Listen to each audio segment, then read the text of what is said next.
The news in detail. Prime Minister Narendra Modi today paid tribute to the heroes of the Kargil war on the occasion of the 25th anniversary of Kargil Vijay Diwas in Dras today.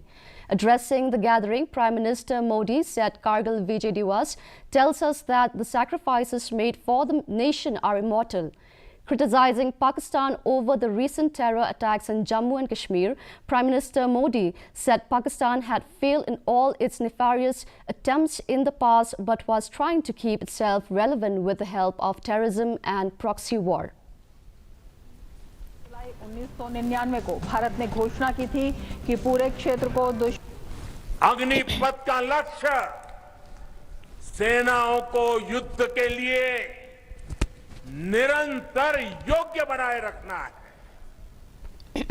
दुर्भाग्य से राष्ट्रीय सुरक्षा से जुड़े इतने संवेदनशील विषय को कुछ लोगों ने राजनीति का विषय बना दिया है।